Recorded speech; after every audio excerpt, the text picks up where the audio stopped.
ওয়া নুসুকি, কুরবানি আল্লাহর জন্য। একসাথে বলবেন আল্লাহু আকবার। এখন কুরবানি হয়েছে ফ্রিজের জন্য। এই আস্তে বলেন কেন, জোরে বলেন। এখন কুরবানি হয়েছে ক্রেডিট দেখানোর জন্য। 5 লাখ টাকার একটা গরু কিনবো, সমাজের এলাকার লোক বলবে না বিরাট বড় গরু দিছে। এই আস্তে বলেন কেন, জোরে বলেন। এ কুরবানি হবে? লাভ নাই, শুধু গরুটাই জবাই হবে, শুধু গরুটা জবাই হবে। সমাজ দেখানোর জন্য, রাষ্ট্র দেখানোর জন্য, ক্রেডিট হাসিল করার জন্য, গোশত পাওয়ার জন্যে, গোশত খাওয়ার জন্যে, ফ্রিজে উঠানোর জন্যে, বাহবা নেওয়ার জন্যে কুরবানি যারা করে, স্ত্রীকে খুশি করার জন্যে, সন্তানকে খুশি করার জন্যে কুরবানি যারা করে, এই কুরবানির 4 পয়সা মূল্য নাই। এটা ইব্রাহিম আলাইহিস সালামের প্রকৃত সুন্নাহের রীতি না। ইব্রাহিম আলাইহিস সালামের সুন্নতের রীতি ইখলাসের সঙ্গে আল্লাহকে খুশি করার জন্য কুরবানি। এই কুরবানি কয়জনের হয়? আমাদের দেশে আছে কিছু মানুষ সুদে টাকার কুরবানি, ঘুষিয়া টাকার কুরবানি, মানুষের মেরে দেওয়া টাকার কুরবানি। কি কথা কর না কেন? এই কুরবানির 4 পয়সা দাম নাই। খুশি করব কাকে? আল্লাহ। বাবা, যে মাটির উপরে আজ বসে আছি, কালকে এটার নিচে ঘর হবে। আপনি একটু ফিকির করবেন শুধু আমার এই কথাটুকু, যে আমি আজকে এখানে আসি, কালকে আমার কবরের স্থানে, কবরের ঘরে আমার স্থান হতে পারে। চিরসত্য, এটা একবারে চিরসত্য। আজকে আপনি মাহফিলে আছেন, আমি ফরিদি সাহেব মাহফিলে আছি, বাড়ি পর্যন্ত যাওয়ার সুযোগ নাও আসতে পারে, সুযোগ নাও আসতে পারে। আজকে যদি আমি মারা যাই, কালকে মাগরিবের আগে আমার আপনার দাফন হবে, সবাই বলবে সন্ধ্যার আগেই দাফন করে দাও। তারপর আর একটা কথা আছে, বিজ্ঞানের গবেষণায় 24 ঘন্টা পরে প্রত্যেক মানুষের পায়খানার রাস্তা দিয়ে একটা পোকা বের হইয়া তামাম শরীরের মধ্যে ছড়ায় যায়। ওই পোকাটা খালি চোখে দেখা যায় না, ওই পোকাটা সমস্ত শরীরের মধ্যে ছড়ায় যায়। 24 ঘন্টায় কিন্তু মানুষের শরীর পচে না। ওই পোকাটা পায়খানার রাস্তা থেকে বের হয়ে আসে, পেটের ভিতর থেকে সারা শরীরের মধ্যে ছড়ায়া পচা দুর্গন্ধ, বিশ্রী দুর্গন্ধ মানুষের মধ্যে ছড়ায় যায়।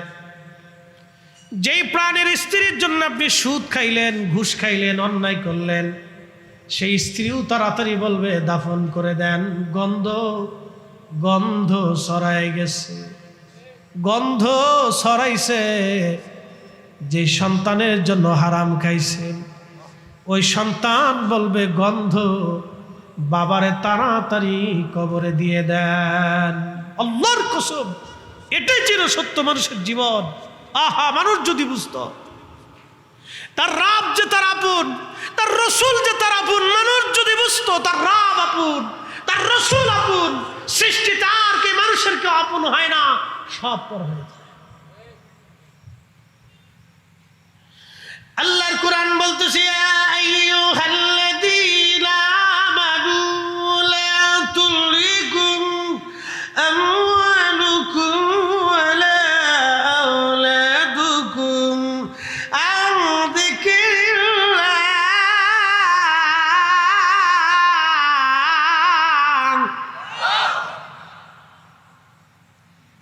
এই ইমানদার, সন্তানের প্রেমিক, সন্তানের মোহে, সম্পদের প্রেমে পড়ে আমি খোদা থেকে, আমি মালিক, আমি আল্লাহর জিকির থেকে তুমি জুদা হইও না।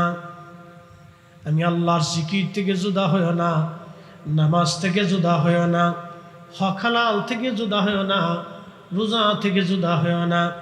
সামর্থ্য যদি হয়, হজ করা থেকে, যাকাত দেওয়া থেকে জুদা হইও না। সাতক্ষীরাবাসী, কষ্ট হইতেছে আপনাদের?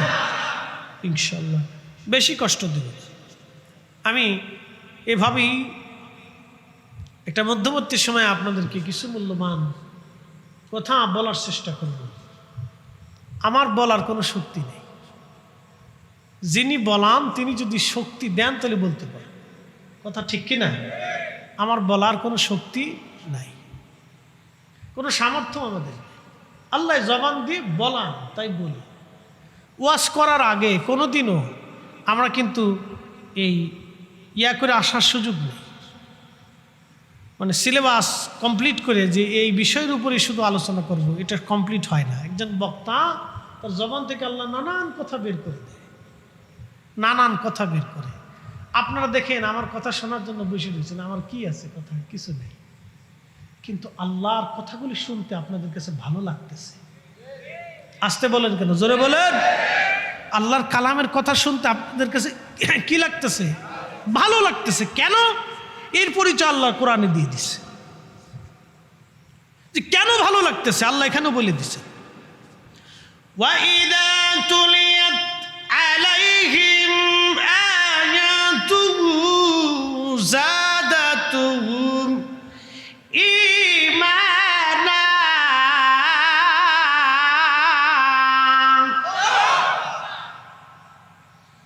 ওয়াইদা তুলিয়াত وَإِذَا تُلِيَتْ عَلَيْهِمْ آيَاتُهُ زَادَتْهُمْ إِيمَانًا।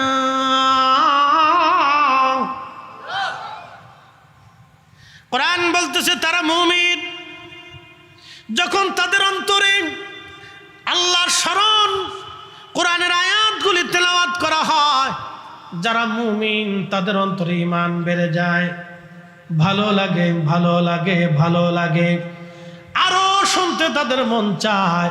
আর যারা কমিন বেঈমান, কোরআনের আলোচনা শুনলে তাদের গায়ে জ্বালা ধরে যায়। কথা কোন ঠিক কিনা?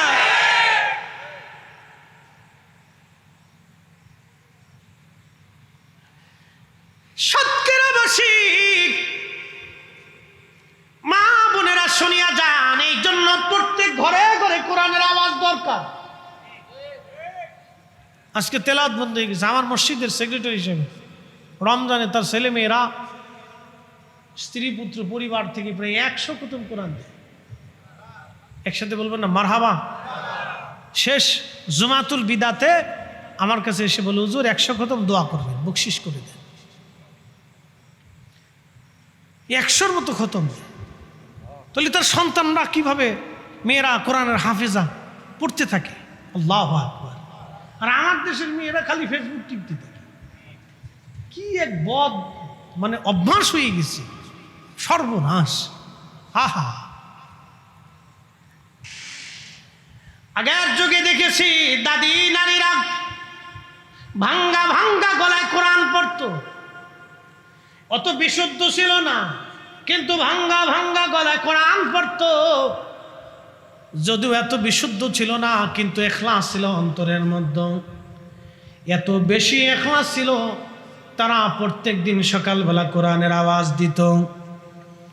প্রত্যেক ঘরে যদি সূরা বাকারা তেলাওয়াত হয়, মনে রাখবেন সূরা বাকারা প্রত্যেক ঘরে যদি তেলাওয়াত হয়, ওই ঘরে জিন ভূত প্রেত শয়তান বদমাশ বালা মুসিবত ওই ঘরের ভিতরে প্রবেশ করতে পারে না। একবার জোরে বলা যাবে কি মারহাবা? সূরা বাকারার ফজিলতে আসছে। সূরার নাম কি? জোরে বলেন, জোরে বলেন, জোরে জোরে। সূরা বাকারা। আলিফ লাম মিম যালিকাল কিতাবু লা রাইবা ফীহি হুদাল লিল মুত্তাকিন الذين يؤمنون بالغيب ويقيمون الصلاة ومما رزقناهم ينفقون والذين يؤمنون بما أنزل إليك وما أنزل من قبلك وبالآخرة هم يوقنون। সূরা বাকারা যদি কেউ তেলাওয়াত করে, জিন ভূত শয়তান তার ঘরের মধ্যে আসবে না, বালা আসবে না। আর একটা আয়াত আছে কোরআনের ভিতরে, সূরা বুখারীর সহিহ বুখারী শরীফের ভিতরে ফাজাইলুল কোরআনের ভিতরে এসেছে, আল্লাহর নবীর সাহাবী আবু হুরায়রা রাদিয়াল্লাহু আনহু বলেন, আল্লাহর নবী আমাকে বললেন, আবু হুরায়রা বাইতুল মাল তুমি পাহারা দেবা। আবু হুরায়রা বললেন, আমি বাইতুল মাল পাহারা দেওয়ার জন্য রাত্রিবেলা বসে আছি, এমন সময় দেখি বাইতুল মালে একটা চোর আসছে। এই যে আপনারা আমরা যারা হাজি হজ করতে যাব, মাস্টার সাহেব জানে হজের সময় মক্কায়ও চুরি হয়। কি আশ্চর্য, তাওয়াফকালীর সময় চুরি করে, হজে চুরি হয়, হাজিদের মাল সামানা চুরি করে। আর আজকে থেকে না, ও আগে থেকে। আচ্ছা আপনাদেরকে বলি, জবাব দিবেন তো, হজের মাল সামানা চুরি করে হিন্দুরা না? একসাথে বলে, হিন্দুরা, ইহুদিরা, বৌদ্ধরা, তো কারা? তো যে হজের হাজিদের টাকা চুরি করে ও মুসলমান নেই। মাকালের ফল দেখতে ভালো, উপরে লাল নীল ভিতরে কালো, ঠিক কিনা? মাকালের ফল দেখতে ভালো, উপরে লাল নীল ভিতরে কালো, সারা জীবন এমনি গেল দয়াল, খাইতে আমরা পারলাম না, যার ভিতরে নাই রসুলের প্রেম, তার সাথে ভাব কইর না। কথা বলেন, যার ভিতরে নাই কোরআনের প্রেম, তার সাথে ভাব কইর না। মাকালের ফলের অভাব নাই, নামে মুসলমান, কাজে নাই। কি কথা কর না, ঠিক কিনা? মসজিদে এখনো জুতা চুরি হয়, কারা করে? অথচ আমরা মুসলিম মুসলিম মুসলিম মুসলিম, যারা জীবন দিয়েছে মিথ্যা বলে নাই, মুসলিম যারা কুফফারদের সামনে হাসতে হাসতে জীবন দিয়েছে, কাফেরের কাছে মাথা নত করে নাই। আমরা মুসলিম, ফিলিস্তিনের মুসলমানেরা হাসতে হাসতে জীবন দিয়ে দেয়, ইসরায়েলের কাছে মাথা নত করে নাই। কথা বলেন ঠিক কিনা? আল্লাহু আকবার, হুঁশিয়ার সাবধান।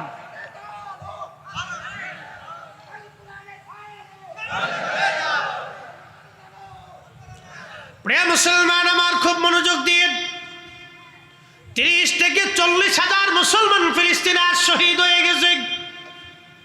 ও যুবকরা, মা বোনেরা শুনে যান, ফিলিস্তিনের নারীদের দিকে আপনি তাকান, মা বোনেরা ফিলিস্তিনের নারীর দিকে আপনি তাকান।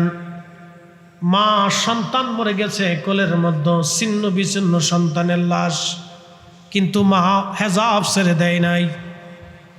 ভাইয়ের লাশ সামনে নিয়ে বসে আছে, বোন হেজাব ছাড়ে নাই। বাবার লাশ সামনে নিয়ে ছিন্ন ভিন্ন লাশ, রক্ত মাখা, হাত নাই, পা নাই, চোখ নাই, লাশ। সন্তান মেয়ে বসে আছে কিন্তু বোরকা ছাড়ে নাই। স্বামীর লাশ স্ত্রীর সামনে নিয়ে বসে আছে, বোরকা ছাড়ে নাই। এ নারী, ফিলিস্তিন থেকে তুমি শিক্ষা নাও, ফিলিস্তিনের নারী থেকে তুমি শিক্ষা নাও। পর্দা কি করে করতে হয়? ওরা জীবন দেয় বোরকা ছাড়ে না, ওরা জীবন দেয় বোরকা ছাড়ে না, ওরা জীবন দেয় হিজাব ছাড়ে না। আর আমার দেশের নারীরা সুখের মধ্যে তারা হিজাব পরে না। কি কথা কন না কেন? রাস্তায় যদি দেখবেন চটপটি হাউস, ফুচকা হাউস, জায়গায় জায়গায় রেস্টুরেন্ট হয়েছে, আমি মনে করছি রেস্টুরেন্ট না, এগুলো বেহাপনার নিবৃত জায়গা। কালকে নরসিংদী চরে গেলাম, যে চরে রাস্তা ছিল না, সরকার রাস্তা করে দিয়েছে। ব্রিজ পার হয়ে যাওয়ার পরে চর এলাকা, দুই পাশ দিয়ে বিরাট বড় বড় রেস্টুরেন্ট পার্ক হয়ে গেছে। মুসল্লিরা বলল, হুজুর প্রত্যেক দিন বিকেল বেলা হাজার হাজার নারী পুরুষ, যুবক আর যুবতী, বুড়া মানুষ তো আর যায় না, একশের যুবক আর যুবতী, ফুচকা হাউস, রেস্টুরেন্ট, এটা সেটা। আহা, কি বলবো, মনে হয় এটা ইউরোপের মতো হয়ে গেছে। নারীরা ঘর থেকে বের হইয়া পুরুষের সাথে রেস্টুরেন্টে যায়, যারা গল্প করে খাবার খায়, ও নারী জাতির কলঙ্ক। ওই নারীর ভিতর থেকে আগামীর মুসলমান, ভালো কোনো মুসলমান আশা করা যায় না। কথা কন না কেন? ও নারীর থেকে আগামী দিনে ভালো কোনো মুসলমান আশা করা যায় না। এই জন্য ফিলিস্তিনের নারীর সন্তান হওয়ার পরে যুদ্ধ করে মরে যায়, কিন্তু মিথ্যার কাছে মাথা নত করে না। ছোট্ট বাচ্চাকে জিজ্ঞেস করেন কেমন আছো, বলে আলহামদুলিল্লাহ। কি অবস্থায় আছো, বলে হাসবুনাল্লাহু নি'মাল ওয়াকিল নি'মাল মাওলা ওয়া নি'মান নাসির। আহা, জবাব শুনলে প্রত্যেকটা শরীরের লাম খাড়াই যায়। বলে কি বাচ্চা, কত দেওয়ান মিসমার করে দিয়েছে বোমা মেরে মেরে, প্রত্যেকটা বিল্ডিং এ 2-4টি করে বোমা মারছে। একটা আবাদি শহর আজকে অনাবাদি করে দেওয়া হয়েছে, মাইলের পর মাইল শুধু কালো আর কালো, পারদ আর পারদ, বারদ আর বারদ। ধ্বংসস্তূপের মধ্য থেকেই তারা আল্লাহকে সেজদা দিচ্ছে। একটা বাচ্চাকে জিজ্ঞেস করা হলো, বলে ফ্যামিলির সবাই শহীদ হয়ে গেছে, শুধু আমি বেঁচে আছি। একটা বাবা মিষ্টি খাওয়াচ্ছে, মিষ্টি নাই তো চকলেট খাওয়াইছে সবাইকে। জিজ্ঞেস করা হলো, তুমি চকলেট খাওয়াচ্ছ কেন? বলে আমার ফ্যামিলি সব শহীদ হয়ে গেছে, আমার প্রত্যেকটা সন্তান শহীদ হয়ে গেছে, আমি খুশিতে মিষ্টি খাওয়াচ্ছি যে তারা জান্নাতে চলে গেছে, তারা জান্নাতে চলে গেছে, আমি খুশিতে মিষ্টি খাওয়াইতেছি। পৃথিবীর সর্বশ্রেষ্ঠ জুলুম আজকে ফিলিস্তিনে হচ্ছে। পৃথিবীর নিকৃষ্ট জুলুম আজ ফিলিস্তিনের ভূখণ্ডে হচ্ছে। আপনি কল্পনা করতে পারবেন না, আমরা যখন আমাদের বাচ্চাদেরকে আদর করি তখন ফিলিস্তিনের মায়েরা তার সন্তানদের মুখে খাবার দিতে পারেন। পৃথিবীর বড় বড় বিবেকগুলি আজ নিঃসুপ, পৃথিবীর বড় বড় সেনাবাহিনীগুলি আজ নিঃসুপ, পৃথিবীর বড় বড় আমির উমরারা আজ নিঃসুপ। ওই জমিনে সাইয়েদনা ইব্রাহিম আলাইহিস সালাম যিনি ঘুমিয়েছেন, তিনি সেই খোদার খলিল, যিনি পৃথিবীর সবচেয়ে নিকৃষ্ট কুফফার বাদশা নমরুদের সামনে দৃঢ় চিত্তে দাঁড়িয়েছিলেন, মাথা নত করেন নাই, তাওহীদ রুবুবিয়তের দিকে তাকায়া আল্লাহর একত্ববাদের ঘোষণা তিনি দিয়েছিলেন। তিনি আমাদের মিল্লাতের বাবা ইব্রাহিম, সাইয়েদুনা ইব্রাহিম আলাইহিস সালাম ওই জমিনে ঘুমানো, ওই জমিনে ঘুমিয়েছেন। ওই ফিলিস্তিনিরা সাইয়েদুনা ইব্রাহিম আলাইহিস সালামের বংশধর। তারা হযরত ইব্রাহিম আলাইহিস সালামের দুইজন বিবি, একজন আম্মাজান সারা আর একজন হযরত আম্মাজান হাজেরা। আম্মাজান হাজেরার বংশধর বর্তমানে মক্কায়, আর আম্মাজান সারার বংশধর বর্তমান ফিলিস্তিন। আম্মাজান সারার সন্তান হযরত ইসহাক, হযরত ইসহাকের সন্তান হযরত ইয়াকুব আলাইহিস সালাম। ইয়াকুব আলাইহিস সালামের বংশধরদেরকে বনি ইসরাইল বলা হয়। বর্তমানে যারা ইসরাইল তারা কিন্তু অরিজিনাল বনি ইসরাইল না, আল্লাহ সাইয়েদনা ইব্রাহিম আলাইহিস সালামের বংশধর, তারা বর্তমান ফিলিস্তিনিরা। বিরাট বড় প্রতাপশালী বাচ্চা, সারা পৃথিবীর বাচ্চা নমরুদ। সেই দিন ইব্রাহিম আলাইহিস সালামকে সামনে নিয়ে বলেন, ইব্রাহিম তুমি কোন খোদার ইবাদত করো? বলে আমি এক আল্লাহর ইবাদত করি। বলে ইব্রাহিম তোমার খোদার ক্ষমতা কি? বলে আমার খোদার ক্ষমতা মৃতকে জিন্দা করেন, জিন্দাকে মৃত বানান। তুখরিজুল হাইয়া মিনাল মাইয়িতি ওয়া তুখরিজুল মাইয়িতা মিনাল হাই। আমার মালিকের ক্ষমতা হচ্ছে, আমার মালিক আমার আল্লাহ জিন্দা থেকে মরা বের করেন, মরা থেকে আমার আল্লাহ জিন্দা বের করেন, আমার মালিকের সেই ক্ষমতা। নমরুদ ডাক দে বলে, ইব্রাহিম ওই ক্ষমতা তো আমারও আছে। জেলার জেলখানা থেকে একটা আসামি ধরে নিয়ে আসে, একবারে নিরাপরাধ, একবারে নিরাপরাধ, যার কোনো অপরাধ নাই কিন্তু জেলখানায় আছে। ধরে নিয়ে এসে নমরুদ তাকে হত্যা করে ফেললো। অপরাধী মৃত্যুদণ্ডপ্রাপ্ত আসামিকে জেলখানার থেকে খালাস করে দিয়ে নমরুদ বলল, দেখ ইব্রাহিম তোর খোদার যে ক্ষমতা সেই ক্ষমতা তো আমারও আছে, আমি একেবারে নির্দোষকে খালাস করে দিলাম, হত্যা করে ফেললাম, আর আসামিকে আমি হত্যা করে খালাস করে দিলাম। দেখ তো আমি বাঁচাই দিলাম, যেটা বাঁচবে এটা মেরে ফেললাম, ওই ক্ষমতা তো আমারও আছে। আল্লাহর খলিল দেখলেন এটা তো বেহায়া, এই বলদের সাথে তর্ক করা বৃথা। ডাক দেয়া বলেন, নমরুদ রে, আমার খোদার আর একটা ক্ষমতা আছে। বলে কি ক্ষমতা বলো? আমার খোদা প্রত্যেক দিন পূর্বাকাশ থেকে সূর্য উঠাইয়া পশ্চিমে ডুবায় দেয়। তোর যদি ক্ষমতা থাকে নমরুদ, পশ্চিম থেকে সূর্য থেকে উঠাইয়া পূর্ব দিকে ডুবায় দে দেখি। নমরুদ ডাক দে বলল, না, এটা তো সম্ভব হবে না। নমরুদ জানে সূর্য পশ্চিম থেকে পূর্ব দিকে উঠানোর কোনো সুযোগ নমরুদের নাই। ওই দিন সারা পৃথিবীর বাচ্চা ছিল নমরুদ। পৃথিবীর মধ্যে 4 জনকে আল্লাহ তামাম পৃথিবীর বাদশাহী দিয়েছেন। কিয়ামত পর্যন্ত আর কাউকে পৃথিবীর বাদশাহী আল্লাহ দিবেন না। 1 নম্বর হযরতে সুলাইমান আলাইহিস সালাম সারা পৃথিবীর বাদশা ছিলেন। 2 নম্বর বাদশা জুলকারনাইন। আহা, আল্লাহু আকবার, তিনি সাইয়েদনা ইব্রাহিম আলাইহিস সালামের কাছে কালেমা পড়েছিলেন। বাদশা জুলকারনাইনকে আল্লাহ তামাম পৃথিবীর বাদশাহী দিয়েছিলেন। তিনি হযরত ইব্রাহিম আলাইহিস সালামের কাছে কালেমা পড়েছিলেন। পৃথিবীর এমন কোন ইঞ্চি মাটি নাই, পৃথিবীর সূর্য ডুবে যেখানে অস্ত যায়, সমুদ্রের যেখানে সূর্য অস্ত যায় সেই পর্যন্ত বাদশা জুলকারনাইন সফর করেছিলেন। যেখান থেকে সূর্য উদিত হয় সেইখান পর্যন্ত বাদশা জুলকারনাইন গিয়েছিলেন। একবার জোরে বলা যাবে কি আল্লাহু আকবার? তেলের গাড়ি তেলে চলি,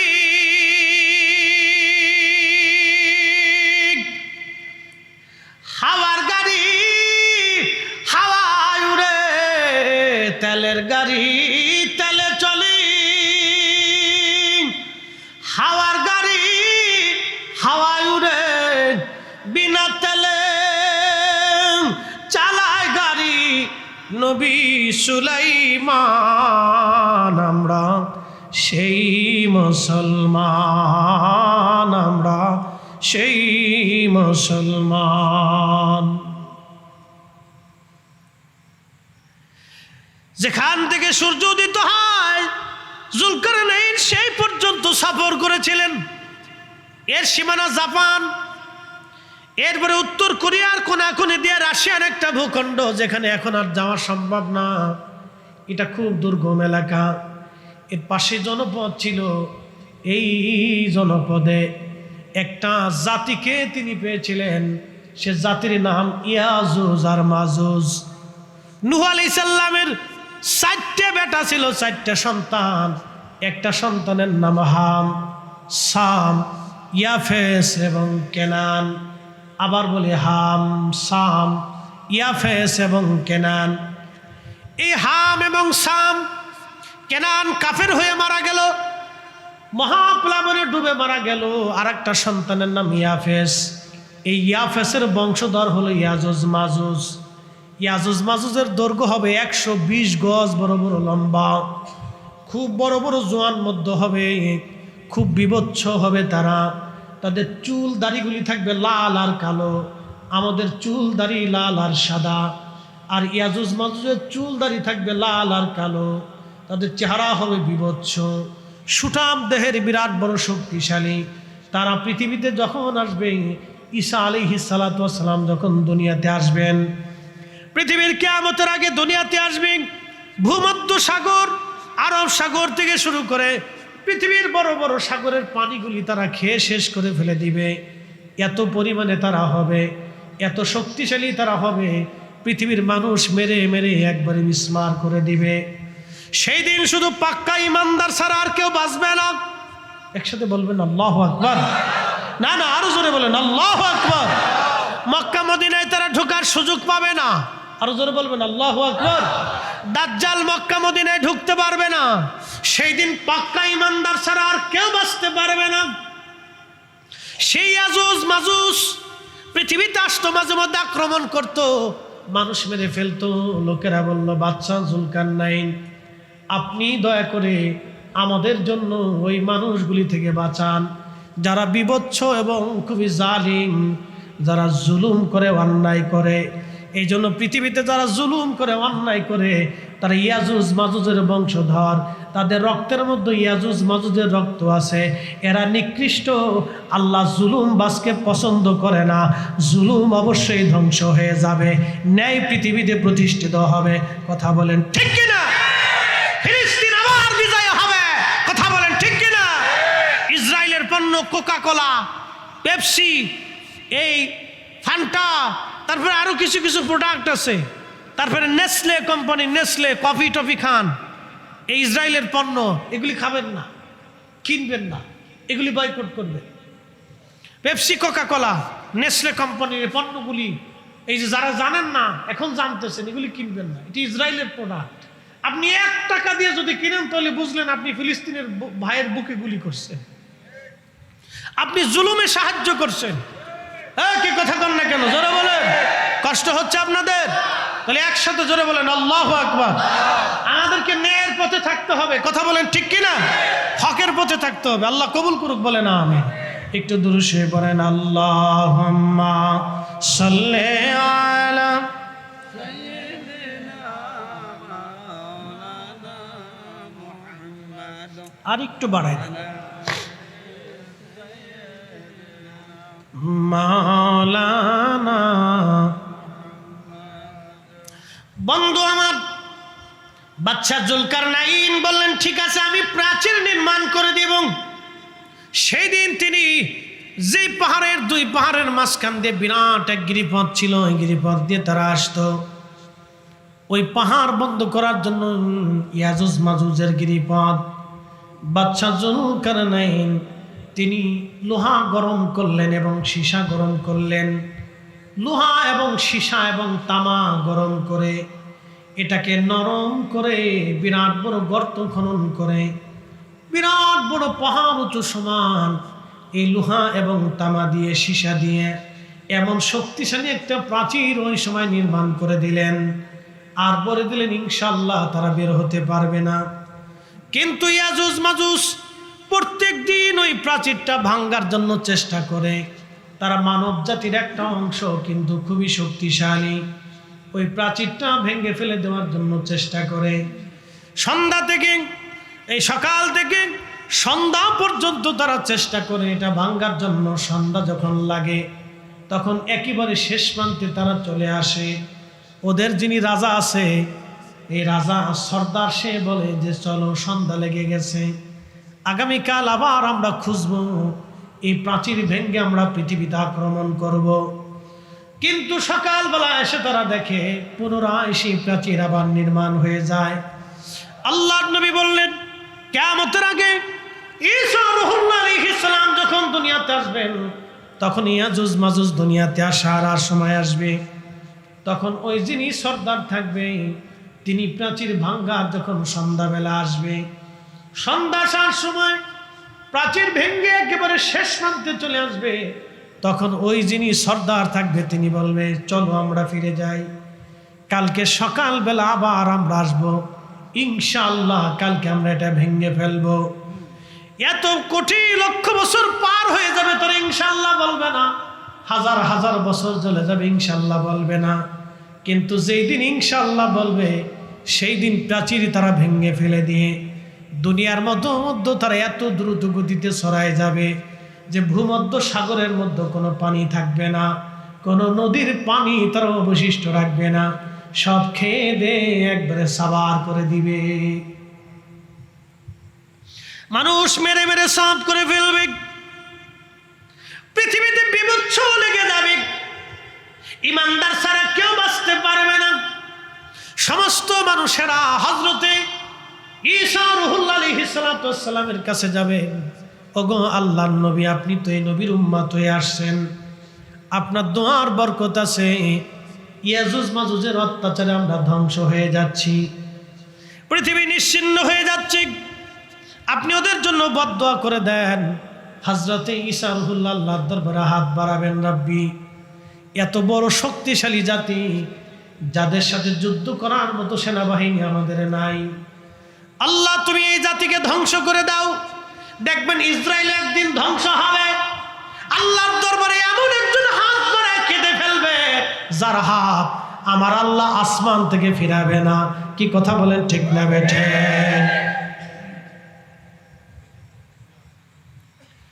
মনোযোগ দেন, তখন আল্লাহর দরবারে হাত দোয়া কবুল হয়ে যাবে। ওদের ঘাড়ের উপরে এক ধরনের পোকা সৃষ্টি হবে, পোকা পোকা পোকা সৃষ্টি হবে ঘাড়ের উপরে।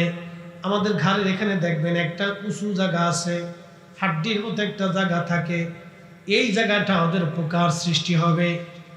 এই পোকা সৃষ্টি হয়ে যাওয়ার পরে কোটি কোটি কোটি বিলিয়ন কোটি কোটি আজুজ মাজুজ মারা যাবে।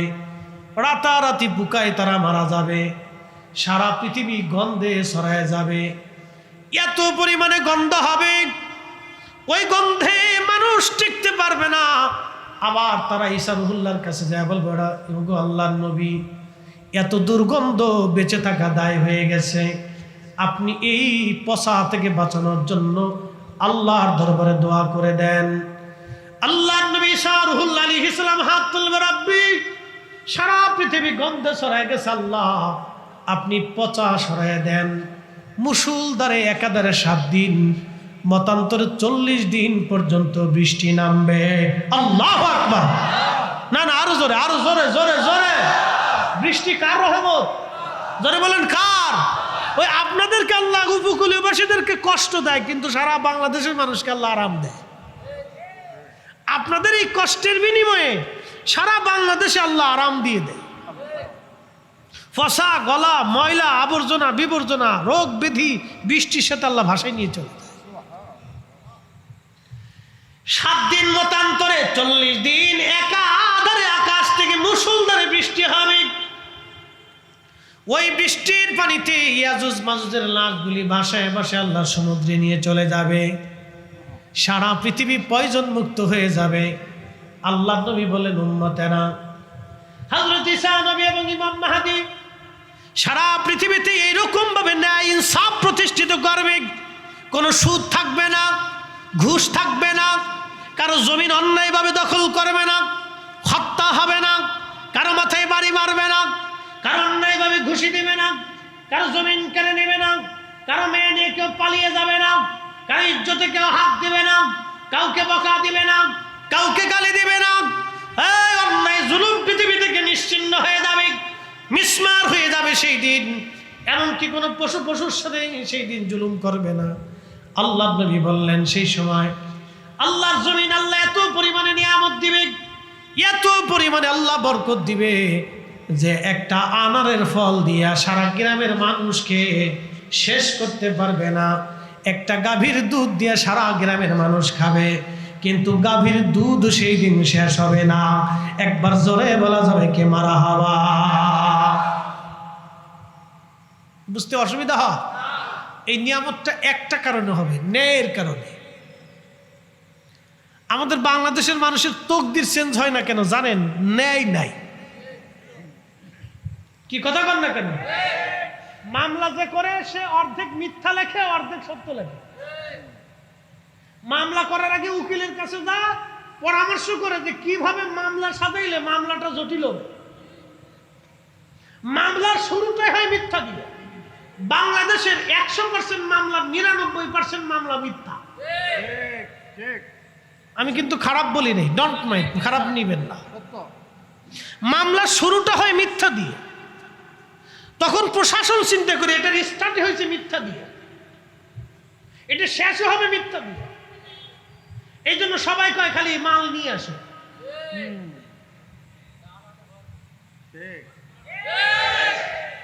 এই জন্য বৃষ্টি হয়, নিয়ামত বাড়ে না, ফসল হয়, ফসল বাড়ে না। গাভী আছে, দুধ হয় না, দুধ খান শক্তি হয় না, ফল খান বরকত হয় না, খাবার খান কিন্তু বরকত হয় না। কারণটা কি? শুধু অন্যায় করে। এত পরিমাণে হয়েছে, সাক্ষ্য দিতে যায় যে সে মিথ্যা বলেছে, নামাজ পড়ে মিথ্যা সাক্ষ্য দিচ্ছে। কি কথা কোন আছে না? নামাজ পড়ে মসজিদ থেকে বের হয়ে যাইয়া সমাজে কিলিকবাজি করে। এই সমস্ত অন্যায়ের কারণে আমাদের জন্য আল্লাহ রহমত কমে যাচ্ছে। আপনি আমেরিকার দিকে তাকান, অ্যাটেনশন, মনে কিছু নিয়েন না। আমেরিকার যেই মেয়েরা হাফ প্যান্ট পরে চলে, সেই মেয়েরা ইসরায়েলের বিরুদ্ধে, ফিলিস্তিনের জন্য তারা মাঠে নেমে পুলিশের সাথে মারামারি করতেছে। আপনি দেখেন ইউনিভার্সিটির ছেলেরা, মেয়েরা, কারণ কি? ওরা ধর্মের জন্য না, ওরা মানবতার জন্য। যে অন্যায়ভাবে মানুষগুলিকে মেরে ফেলে দেওয়া হচ্ছে, পৃথিবী নীরব থাকবে শুধু এই ন্যায়ের জন্য। ওদের নারীরা অর্ধ উলঙ্গ থাকে, সন্তান জন্ম দেয়, কিন্তু একটা ঘুষখোর পাবেন না। যাই দেখেন ফলের ভিতরে ফরমালিন দেয় না, খাবারের ভিতরে বিষ মিশাই না। আর আমার দেশে শিশুর খাবারের ভিতরে বিষ মিশানো হয় লাভের আশা। প্রশাসনের উচিত এইগুলিকে গুলিস্তানের মোড়ে, আনাহে যাত্রাবাড়ির মোড়ে, মিডিয়ায় নিয়ে ওর কাবুর উষা করিয়ে একবারে কায়দা মতো বেদ দিয়ে পিটিয়ে সামনে উঠে ফেলাই দেওয়া। আমার সন্তান, আমার বাচ্চার ক্যান্সার হচ্ছে, ছোট্ট বলে একটা বাচ্চা হার্ট স্ট্রোক করতেছে, ব্লাড ক্যান্সারে রূপান্তরিত হচ্ছে, ওর ফ্যাপসা কই যে নষ্ট হয়ে যাইতেছে। কারণটা কি? এই সমস্ত ভেজাল খাবারের জন্য। অতি লোভে, বিরাট লাভের জন্য এই মানুষগুলি খাবারের ভিতর বিষ মিশিয়ে দিতেছে। মানুষে করতেছে বাবাজি, এরা মানুষে করে। আহা, আমি নবী না মানিলাম, কি যে ভুল করিলাম, ভস্মে ঢালিলাম ঘি, মানুষ হইয়া ভবেতে আসিয়া মানুষের করিলাম কি। মানুষ হইয়া ভবেতে আসিয়া মানুষের করিলাম কি। মানুষ মানুষকে হত্যা করে। একটা ছোট্ট শিশু মেয়ে মানুষ থেকে নিরাপত্তা নেই। এই আপনার মেয়েটাকে, 6 বছরের মেয়েটাকে রাস্তায় ছেড়ে দিয়ে রাতে ঘুমাতে পারবেন? কিসের ভয়? শিয়ালে নিবে না, কুত্তায় নিবে না, ওরা মানুষই নিয়ে যাবে। তার মানে অর্থ হচ্ছে আমরা পশু পাখি, শিয়াল কুত্তার চাইতেও নিকৃষ্ট হয়ে গেছি। আমরা মানুষ নামের মানুষ কলঙ্ক হয়েছি, মানুষ নামের মানুষ হতে পারি নাই। কথা বলেন ঠিক না?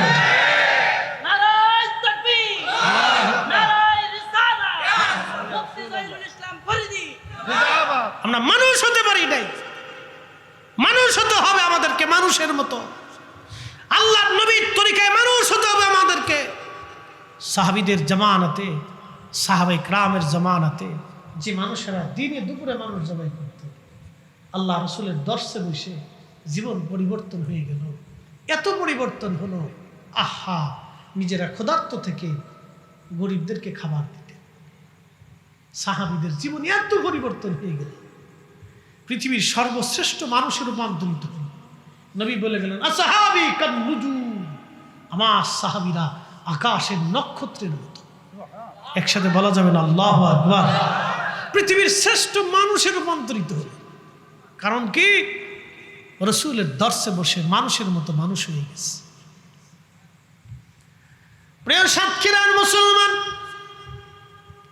বলছিলাম কথাগুলি অনেক আমাদের বুঝে যাওয়া দরকার, আমাদের শিখে যাওয়া দরকার। খুবই মনোযোগ দিয়ে কথাগুলি আর শুনে যাবেন। একটা ঘটনা বলি, আপনাদের মাঝ থেকে বিদায় নিব। হযরতে ওমর রাদিয়াল্লাহু আনহু বসে আছেন। ও যুবক বন্ধুরা, আমার মা বোনেরা, কথাগুলি শুনে যান। হযরত ওমর বসে আছেন মসজিদে নববীর বারান্দায়। ঠিক এমন সময় লোকেরা একটা যুবক ছেলেকে ধরে নিয়ে আসছে। হযরত আমিরুল মুমিনিন বললেন, লোকেরা, তোমরা এই যুবকটাকে কেন ধরে নিয়ে আসছো বলো? বলে, হুজুর, এই ছেলেটা আমাদের বৃদ্ধ বাবাকে হত্যা করে ফেলছে। আমিরুল মুমিনিনের কাছে আসছি, তিনি যেন আল্লাহর কোরআন অনুযায়ী ফয়সালা করে দেন, আল্লাহর বিধান অনুযায়ী ফয়সালা করে দেন। হযরতে ওমর রাদিয়াল্লাহু আনহু তিনি যুবককে ডাক দিয়ে বলেন, যুবক রে, তুমি কি তাদের বৃদ্ধ বাবাকে মেরে ফেলছো? যুবক ডাক দিয়ে বলল, হ্যাঁ হুজুর, আমি তাদের বৃদ্ধ বাবাকে হত্যা করে ফেলছি। যুবক রে, কি জন্য তুমি মারছো বলো? বলো, হুজুর, আমার একটা উট আছে, এই উটের একটা বাচ্চা আছে, বাচ্চাটা খুবই সুন্দর, আমি তারে খুব মহাব্বত করি। এই উটের বাচ্চাটা খেলতে খেলতে খেলতে খেলতে এই উটের বাচ্চাটাই বৃদ্ধের বাগানে চলে গিয়েছিল। মানুষ চার কারণে মানুষকে ভালোবেসে থাকে, মনে রাখবেন সারা জীবন। চার কারণে মানুষকে ভালোবাসে।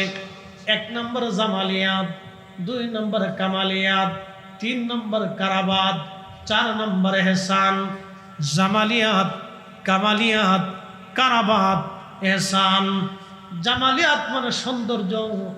মানুষ পর্দানিসীন বোনের বোরকার ইজ্জত নষ্ট করে দিয়েছে, বোরকা পরে যায় টিকটক বানাচ্ছে। কতটা নিকৃষ্ট মনের অধিকারী, নিচু মন, ছোট লোকের বাচ্চা। প্রায় মুসলমান সাতক্ষীরাবাসী,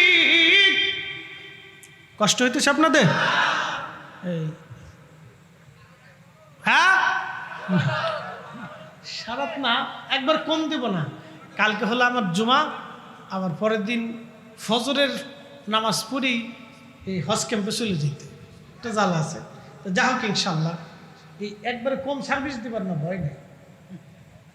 আমার সোহেল ভাই বলতেছে, ভাইজান হুজুর আপনি আসছেন, শুকরিয়া, আপনি আসাটা আমাদের জন্য ভালো, আপনি আসছেন, পাইছি আল্লাহ।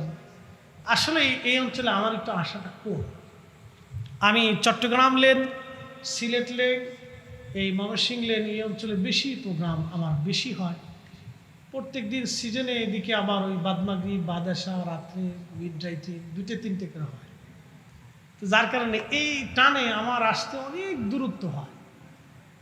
দূরত্ব হয়, বিধায় অনেক সময় ইচ্ছা থাকলেও আমি নিতে পারি না, মানে বেশি কষ্ট হয়ে যায়। তারপর যা হোক আল্লাহর ইচ্ছা, আসতে হবে, ইনশাল্লাহ আসবো। আপনাদের এই লেনে মানুষ ওয়াজ শুনতে খুবই আগ্রহী, একসাথে বলবো না মারহাবা? এটা ভালো একটা দিক। তো মনোযোগ দেন, আমি শেষ দিকে চলে আসব, কথাগুলো একটু শোনার প্রয়োজন। এই যে কথা বলছিলাম আমরা, ওয়াজ কোথায় রাখছিলাম বলেন তো? জামালিয়াত, কামালিয়াত, কারাবাত, এহসান। জামালিয়াত মানে সৌন্দর্য। আমার রসুল এত সুন্দর ছিলেন, একসাথে বলবেন আল্লাহু আকবার। এত সুন্দর, পৃথিবীর কোনো মা এরকম সন্তান জন্ম দিতে পারে।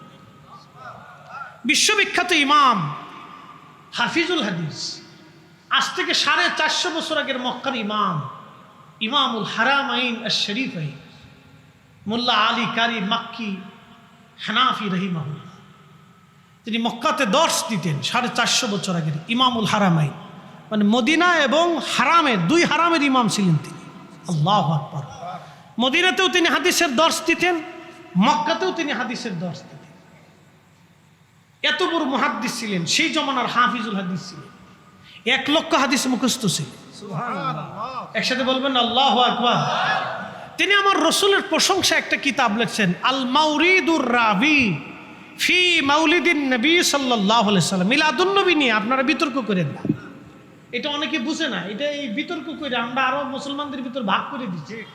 কি কথা কন না কেন? দলে দলে ভাগ করে দিছি। দেখেন 450 বছর আগের মক্কার ইমামুল হারামাইন তিনি মিলাদুন নবীর উপর কিতাব লিখছে, আমার ঘরে আছে, আল মাউরিদুর রাবি ফি মাউলিদিন নবী সাল্লাল্লাহু আলাইহি সাল্লাম। উনারও 100 বছর আগে কিতাব লিখছেন আল্লামা ইমাম সুয়ুতি, তিনি মিশরের আল আজহার বিশ্ববিদ্যালয়ের তৎকালীন ব্রান্ড বড় চ্যান্সেলর ছিলেন, 2 লক্ষ হাদিসের হাফেজ ছিলেন। তিনার কিতাবের নাম হুসনুল মাকাসিদি ফি আমালিল মাউলিদ, মিলাদুন নবীর উপরে লেখছেন। তারও 100 বছর আগে আল্লামা ইমাম শামসুদ্দিন জাফরি রাহমাতুল্লাহি আলাইহি মিলাদুন নবীর উপর কিতাব লিখছেন, আল মাউরিদুস সাদি ফি মাউলিদিল হাদি। একসাথে জোরে বলা যাবে না মারহাবা? চিন্তা করেন তো, এগুলো আমার কাছে আছে। এগুলি নিয়ে যারা ঝগড়া করে, এগুলো আমি মনে করি এগুলো ছোট লোকই এক ধরনের ব্যবসা, ছোট লোকই কথা। আইম্মা ইকরাম যেখানে সমাধান দিয়ে গেছে সেখানে আমাদের কলম দেওয়া উচিত না। এখানে মীমাংসিত বিষয়, এটা নিয়ে ঝগড়া করার কোনো সুযোগ নাই। আমরা এগুলি কইরা আমাদের ভিতর ফাটল সৃষ্টি করছি। আমরা যুবকদেরকে আলাদা করে দিয়েছি, বৃদ্ধদেরকে আলাদা করে দিয়েছি, মা বোনদেরকে আলাদা করে দিয়েছি। কি কথা কন নাকি, ঠিক কিনা? এগুলির কোনো মানে প্রয়াস নেই, কোনো সুযোগ নেই, সুযোগ দিবেন। তো মোল্লা আলী কারি মাক্কি রাহিমাহুল্লাহ তিনি এই কিতাবের মধ্যে রসুল করিমের একটা শান লেখছে। হযরত মোল্লা আলী কারি মাক্কি বলেন, রসুলের জামালিয়াত এত সুন্দর ছিল। হালিমাতুস সাদিয়া রাদিয়াল্লাহু আনহা সুদূর তায়েফ থেকে মক্কায় আসছে বাচ্চা নেওয়ার জন্য, ধাত্রী মা হওয়ার জন্য তিনি আসছেন। হযরত হালিমাতুস সাদিয়া বলেন, দুনিয়ার মানুষ আমি মক্কায় আসলাম, সারা মক্কা খুঁজে খুঁজে দেখি কারো ঘরের মধ্যে কোনো বাচ্চা নাই। ধনীরা সব আগে বাচ্চাদেরকে নিয়ে চলে গেছে। আমার উট ছিল দুর্বল, গাধা ছিল দুর্বল, আমি সবার পিছনে চলে আসলাম। সবাই যখন বাচ্চা কাচ্চা নিয়ে ফিরে যায় তখন আমি মক্কায় ঢুকতে লাগলাম। স্বামী আমাকে বলল, হালিমা একেবারে শূন্য চলে যাব, কিছু তো নিয়ে যাওয়ার দরকার। বলে বাচ্চা তো একটা বাচ্চা আছে, তার নাম মোহাম্মদ, বাবার নাম আব্দুল্লাহ, মায়ের নাম আমেনা। বাবা মৃত, সন্তানটা এতিম, দাদার ঘরে থাকে। কে তার ভরণ পোষণ দিবে, কে তার পয়সা দিবে? আমরাও তো নিজেরাও গরিব, এতিম বাচ্চা নিয়ে আমি কি করব? হালিমার স্বামী সেদিন ডেকে বলতেছে, হালিমা রে, বাচ্চাটা নেই বা না নেই, চলো না একটাবার বাচ্চাটা দেখে আসি কেমন। একবার জোরে বলা যাবে কি মারহাবা? ওরে এতিম বলে নিল না কেউ, নিলেন বিবি হালিমা, ঠিক কিনা? এতিম বলে সেই দিন কেউ থেকে নেয় নাই, কিন্তু হালিমা রাদিয়াল্লাহু আনহা নিলেন। হালিমা বললেন, আমি গেলাম, যাওয়ার পরে হযরত আমেনার ঘরে ঢুকলাম, দেখি তার বক্ষ মোবারকের উপরে সাদা রেশমের একটা কাপড় দিয়ে আবৃত করা, তার নিচে সবুজ একটা রেশমের কাপড় দিয়ে ঢেকে দেওয়া। এত সুন্দর সুঘ্রাণ। আমি ঘরের মধ্যে ঢুকে দোলনার পাশে গেলাম, দোলনার মধ্যে শোয়ানো ছিল, নবী ঘুমিয়েছিলেন। মোল্লা আলী কারি মাক্কি আল মাউরিদের মধ্যে আরো 27টা কিতাবের হাওয়ালা দিয়েছেন। 27টা কিতাবের মধ্যে লিখেছেন এইভাবে। হালিমা বলেন, আমি ভিতরে ঢুকলাম, ঢুকার পরে এত সুন্দর চেহারা কোনো মা জন্ম দিতে পারে আমি হালিমা কোনোদিন কল্পনা করি নাই। চিৎকার মেরে জোরে বলেন না মারহাবা। হযরত হালিমা বললেন, এত সুন্দর ছিলেন নবীজি, এত সুন্দর, এত সুন্দর আমাদের নবী ছিলেন। কোন মা এত চমৎকার সুন্দর বাচ্চা জন্ম দিতে পারে আমি কল্পনা করি নাই। সৌন্দর্যটা দেখে আমি হালিমা পাগল হয়ে গেলাম। ঘুম থেকে জাগানোর জন্য আমি বুকের উপর থেকে রেশমের কাপড় সরাইয়া প্রিয় নবীজির নরম সব বক্ষ মোবারকে আমার হাত দিয়ে আলতো আলতো করে আমি মেসেজ করতেছিলাম। আল্লাহর নবীর ঘুম ভেঙে গেল। আমার চেহারার দিকে তাকাইয়া নবীজি মুস্কি হাসি দিয়ে ফেললেন। ওই হাসি এত সুন্দর, হালিমা বললেন, দুনিয়ার মানুষ আমি পাগল হয়ে গেলাম। এত সুন্দর হাসি, আমি পাগল হয়ে গেলাম। আল্লাহু আকবার। হালিমা বলতেছেন, দুনিয়ার মানুষ শোনো, আমি সুন্দর চেহারার দিকে তাকায় রইলাম। পবিত্র জুলফি মুবারক, এই যে আপনারা ভুরু দেখেন, এই জুলফি মুবারকের মাঝখানের যে কপালের অংশ, এই অংশ থেকে একটা নূর মুবারক বের হইয়া খিলালাস সামা, মধ্য আকাশ পর্যন্ত এই নূর চলে গেল। আমি হালিমা এই নূর মুবারক